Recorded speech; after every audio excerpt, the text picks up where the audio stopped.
Watch TV, c'est la première chaîne high-tech et loisirs. On va rester sur la création et nous recevons donc aujourd'hui Hugues Leblond. Bonjour Hugues.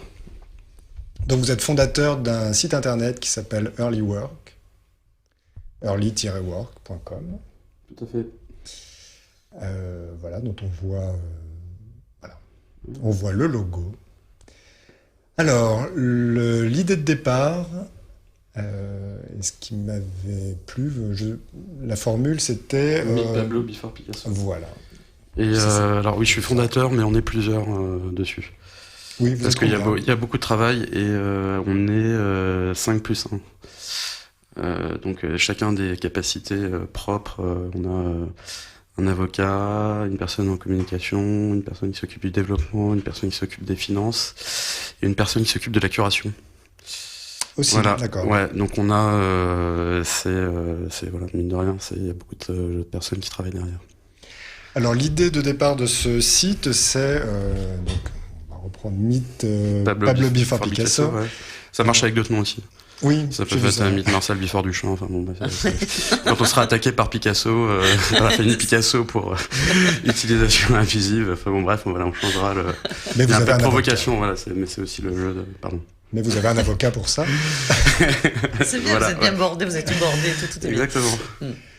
Alors donc l'idée de départ, c'est de proposer des œuvres d'artistes qui sortent de l'école. Pour caricaturer peut-être.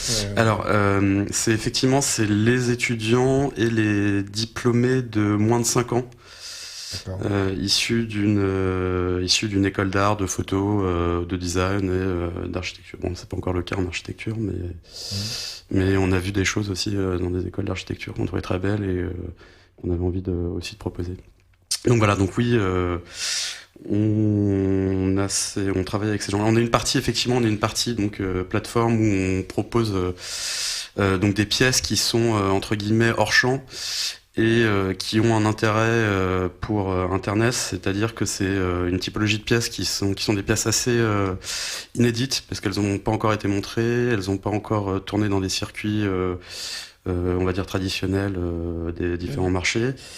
Et elles ont aussi la faculté d'avoir un prix relativement bas, puisque hors marché, donc en début de cotation, donc on est sur des prix entre 100 et 1000 euros. Et voilà, et donc elles ont voilà, c'est un contenu assez intéressant en fait pour le format internet. Alors, les artistes sélectionnés, vous disiez qu'ils sont soit sortis d'école ou depuis moins de 5 ans, soit encore à l'école. Alors, j'imagine qu'ils n'ont pas de galerie non plus. Il y en a certains, si. Oui. Alors, nous, on a une façon de travailler, c'est-à-dire on peut pas s'engager sur l'ensemble de la production d'un artiste comme pourrait le faire un galeriste. Oui. Donc, on travaille, on se met d'accord sur une pièce ou plusieurs pièces. C'est toujours, de toute façon, il y a un processus de sélection qui se fait en échange avec l'artiste, parce qu'on sait qu'il y a certaines pièces qui, comme ils vont peut-être potentiellement en avoir besoin pour leur présentation de fin d'année dans le cadre du diplôme, ou éventuellement une exposition à venir dans les 6 mois, ce serait dommage de les vendre et de pas pouvoir après qu'ils puissent en profiter. Bien sûr, ouais. Voilà, il y a aussi des artistes qui ont une certaine retenue par rapport à leurs pièces, c'est-à-dire qu'ils n'ont pas envie de montrer certaines pièces, ou alors il y a des choses où ils sont très à l'aise avec et ils ont envie de les garder avec elles parce que ça les rassure et ils ont pas encore donc voilà, donc il y a tout un dialogue. Après il y a aussi voilà, c'est vraiment un échange qu'on a en fonction de ce que l'artiste a envie de mettre en avant, ce que nous aussi un petit peu le travail où on regarde derrière, où on est plutôt office de conseil, et c'est vraiment quelque chose qu'on construit avec l'artiste. Il y a combien d'artistes là qui sont il y en a je dirais une 50aine. Et le choix des artistes, vous les rencontrez, comment ça se passe? Alors ça s'est fait, l'idée naît comme ça, c'est-à-dire qu'on achetait, tous les fondateurs en fait, on achetait déjà les travaux de nos amis en école. Et du coup, les gens venaient chez nous, on a tous 25-30 ans, et quand les gens venaient chez nous, ils nous demandaient où on les avait achetés. Et on leur disait, bon, va voir un tel. Et donc voilà, donc au départ, voilà, on a, entre guillemets, on a travaillé avec des gens avec qui on avait déjà acheté des pièces. On a en même temps fait un travail de recrutement via Internet, toujours via les profils Facebook, via les blogs. On arrive, mine de rien, il y a beaucoup d'informations qui transparaissent. Sur Facebook, il y a un truc incroyable qui est que les ateliers se mettent, regroupent certains élèves, et donc vous pouvez cibler directement des ateliers d'école. Oui, je devrais pas le dire puisque stratégiquement c'est le point de commerce. Voilà, disons que c'est public et voilà. Et après, oui, effectivement, il y a un travail, on se réunit tous ensemble.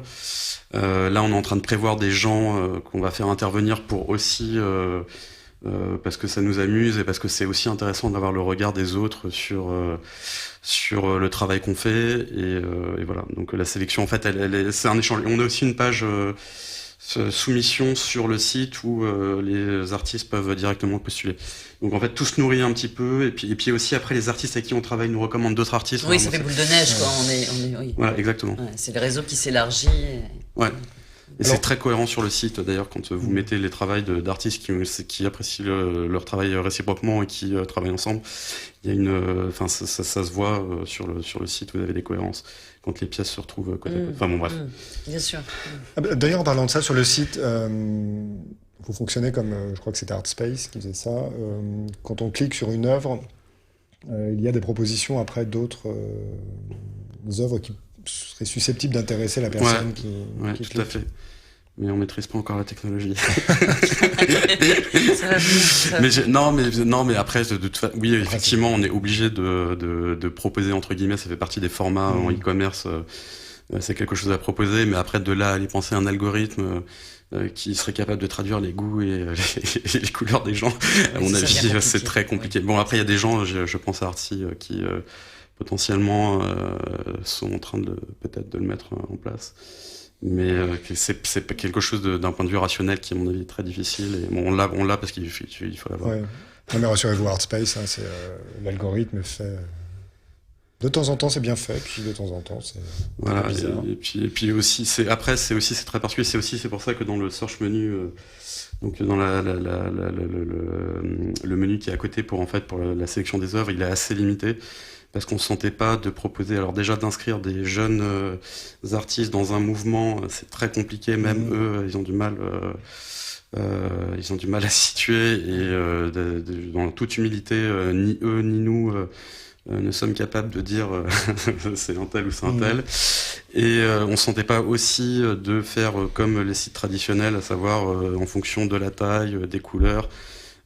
Alors non pas que la fonction domestique et donc décorative de l'œuvre d'art est quelque chose qui existe, mais on a vraiment envie de se concentrer sur quelque chose d'assez brut, à savoir des infos premières, à savoir l'âge, l'école, l'année, s'ils étaient diplômés, le médium, et voilà, des choses assez basiques et finalement qui fonctionnent. C'est-à-dire que vous, quand je sais pas si vous achetez des œuvres, il y a très peu de critères. Il y a une espèce de flash qui se crée. Oui. Après, on essaye toujours de se rassurer, d'aller à la chasse à l'information, en essayant de trouver des choses derrière, mais il y a quelque chose qui fait d'assez rapide en fait dans la façon d'aborder une. Ou pas, où je raconte des bêtises. Non. J'ai toujours raconte pas de bêtises. Bon voilà, non mais attendez, c'est quand même non. Je trouve ça logique ça. Parce que je débute un peu. Non, moi ce qui m'intéresse toujours, effectivement, pour le e-commerce, et en tout cas pour ce qui concerne les œuvres d'art, c'est effectivement, j'imagine que le choix des œuvres se fait aussi sur la partie visuelle, c'est-à-dire qu'il y a des formats qui ne se prêtent pas à la vente. Alors effectivement, il y a ne serait-ce qu'un critère esthétique. Vous avez des œuvres qui vont être photogéniques et d'autres qui vont pas du tout l'être.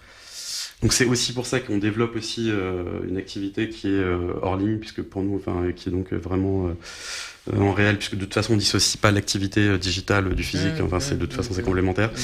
Mais effectivement, il y a a priori, puisque on est limité en termes d'envoi par et comme on offre les frais de transport et que on a des petits moyens, mine de rien, oui, la pièce, c'est sûr qu'elle sera assez limitée en taille, elle sera plutôt aplati.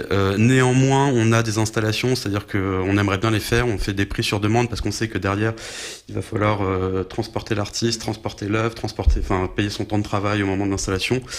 On le fait, on en propose quelques-unes, mais en termes de prix, on sait que de toute façon, c'est des choses inaccessibles. Enfin, du moins, voilà. Parce que vous parliez de la tranche 100 000, entre 100 et 1000 euros. Ouais. C'est vraiment ce qui se vend le plus facilement pour un site internet. Alors, on a des chiffres. Pour les collectionneurs qui. On a des chiffres. Enfin, bon, après, chacun sera sûr comme il peut. Nous, on a des chiffres. On sait qu'entre 100 et 1000, a priori, vous vendez. Entre 1000 et 20 000, vous vendez difficilement. Et au-dessus de 20 000, vous vendez mieux qu'entre 0 et 20 000. Mais ça, c'est comme partout. C'est comme. De toute façon, le marché, il est là. Soit c'est du bas de gamme, soit c'est du haut de gamme. Et ce qui est au milieu, c'est compliqué. Mais dans n'importe quel domaine, en fait. Et puis, alors après aussi, on parle des chiffres, mais alors il y a beaucoup, il y a une espèce d'euphorie au niveau des chiffres du marché de l'art. Enfin, quand on prend par exemple le dernier rapport Hiscox, nous c'est des choses qu'on regarde avec un petit peu de recul et de suspicion parce qu'on sait qu'effectivement vous allez avoir des gros leaders qui vont être capables de drainer les ventes, qui vont faire 90% des ventes sur Internet parce qu'ils vont avoir des œuvres qui sont identifiées où il y a un historique. Généralement, ces œuvres-là vont être achetées sur Internet, mais la prise d'informations qui ont conduit à l'achat vont être pris en dehors du cadre Internet. Donc, on reste vraiment dans la partie physique, mais c'est juste que concrètement, c'est matérialisé par l'achat en ligne. Et on sait que effectivement, il y a quelque chose qui est en train de se passer, mais c'est qu'un début. La culture de l'achat d'œuvres sur Internet, elle est pas non plus, elle est pas évidente, ne serait-ce que même quand on voit les difficultés qu'ont les personnes à acheter quelque chose de commun tous les jours sur Internet, par exemple un mug ou je sais pas quoi, pour des raisons de, on sait pas si on va être livré, on sait pas dans quel état ça va arriver.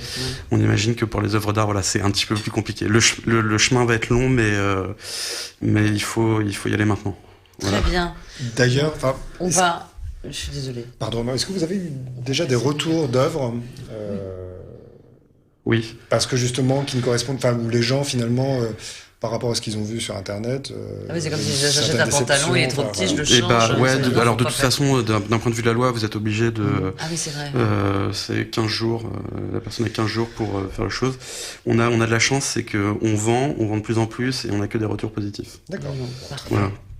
Donc c'est notre chance, C'est vrai que souvent, pour les collectionneurs, on les imagine plutôt à, vous disiez, un coup de cœur visuel. On propose après aussi dans nos modestes locaux. Ils peuvent. On l'a déjà fait pour quelques pièces. Ouais. Alors, on vous retrouve où? Donc justement, vos modestes locaux sont où? Ils sont fermés au public. Donc sur rendez-vous, on peut. Donc sur rendez-vous. Vous avez un téléphone à donner, ça pourrait être bien. Sur le site, il y a tout. Je sais pas, moi.